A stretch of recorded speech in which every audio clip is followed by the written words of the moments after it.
کیا جا سکے، اور یہ ظلم ہوا ہے.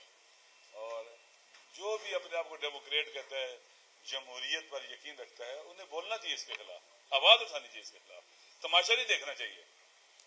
اور جو لوگ اس طرح کی انلیگل اور انلیجیٹیمیٹ قسم کے اقدام ہیں، ان کی اس ملک کو صحیح راستے پر چلانا ہے تو قانون کے ذریعے چلے گا اور آئین کے ذریعے چلے گا، وگرنہ پاکستان تباہی بربادی سے دوچار ہے اور بہت دوچار ہو جائے گا، ٹھیک نہیں ہوگا پاکستان.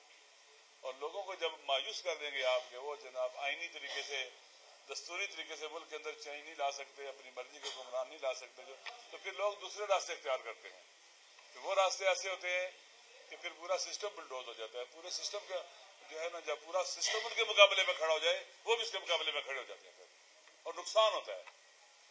اور لیکن عوام نے یہ ثابت کیا ہے، پاکستان کے عوام نے، کہ اپنے وطن کے ساتھ کھڑے ہیں، وطن کے آئین کے ساتھ، قانون کے ساتھ کھڑے ہیں، اور اپنے حقوق سے، اپنے رائٹ سے ایک انچ پیچھے جانے کو تیار نہیں ہے.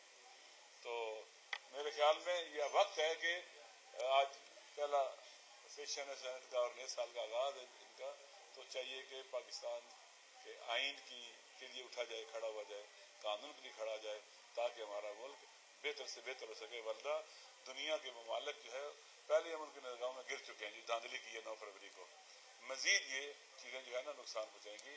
اور خیبر پختونخوا کے عوام ہوں، بلوچستان کے ہوں، سندھ کے ہوں، پنجاب کے ہوں، ان سب کے حقوق کا خیال رکھنا چاہیے.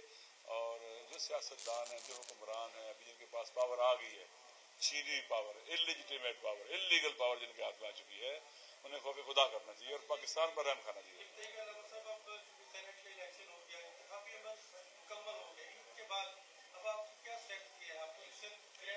اپنے حقوق کے لیے آواز اٹھائیں گے جو آئین اور دستور کہتا ہے. ہم اس چوری کو چھپنے نہیں دیں گے، اس ڈاکے کو لوگوں کی ذہنوں سے محو نہیں ہونے دیں گے. لہذا انشاءاللہ آپ دیکھیں گے 12 فروری کو، 12 اپریل کو بلوچستان